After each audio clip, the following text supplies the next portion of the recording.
Assalamualaikum warahmatullahi wabarakatuh. Perkenalkan, nama saya Nurul Hidayati.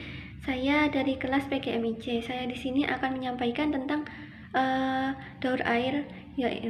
Daur air adalah sebuah proses siklus yang terjadi secara terus-menerus dan tidak pernah berhenti. Dimulai dari air yang ada di daratan berubah menjadi awan, kemudian menjadi hujan. Proses tahapan daur air yaitu yang pertama evaporasi. Awal mula proses daur air yaitu dimulai dari proses evaporasi. Evaporasi adalah proses penguapan air yang ada di permukaan akibat adanya energi panas dari sinar matahari yang terpancar ke bumi. Air dalam bentuk cair yang ada di laut, danau, sungai, tanah, dan lain-lainnya akan berubah menjadi berupa uap air dan kemudian naik ke atas menuju lapisan atmosfer.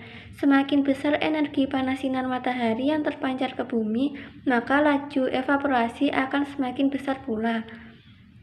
2. Transpirasi.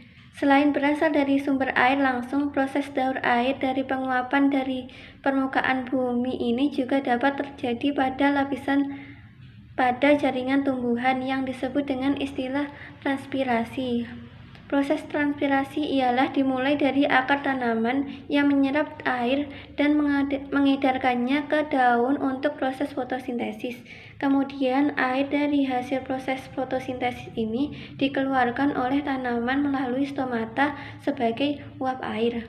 3. Sublimasi. Sublimasi ialah suatu proses di mana es berubah menjadi uap air tanpa mengalami fase cair. Sublimasi juga mempunyai peran dalam sebuah pembentukan air uap di udara yang menjadi sumber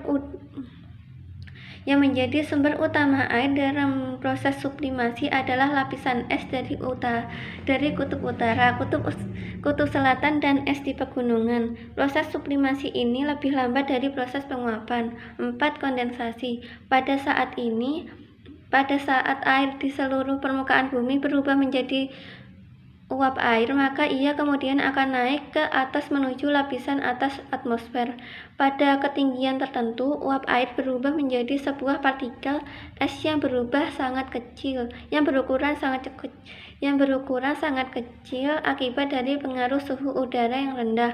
Proses inilah yang kemudian disebut kondensasi. 5. Pengendapan atau presipitasi. Awan yang merupakan hasil uap air yang terkondensasi kemudian turun ke permukaan bumi dalam bentuk hujan karena pengaruh perubahan suhu atau air panas. Apabila suhu sangat rendah, yaitu di bawah 0 derajat, tetesan air jatuh sebagai hujan salju atau hujan yang berbentuk es. Melalui proses presipitasi inilah air kemudian masuk kembali ke lapisan litosfer bumi.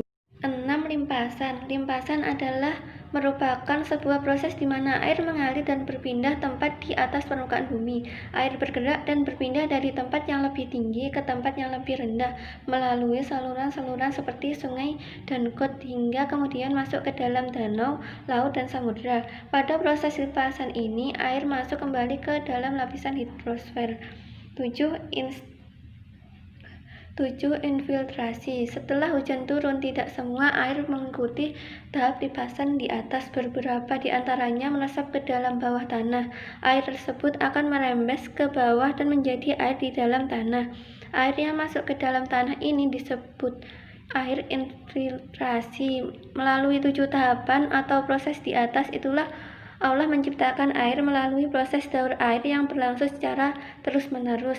Tanpa adanya proses daur air, persebaran air menjadi tidak merata dan keseimbangan ekosistem akan terganggu, dan persediaan air di bumi pun akan terganggu. Demikianlah, sekian. Wassalamualaikum warahmatullahi wabarakatuh.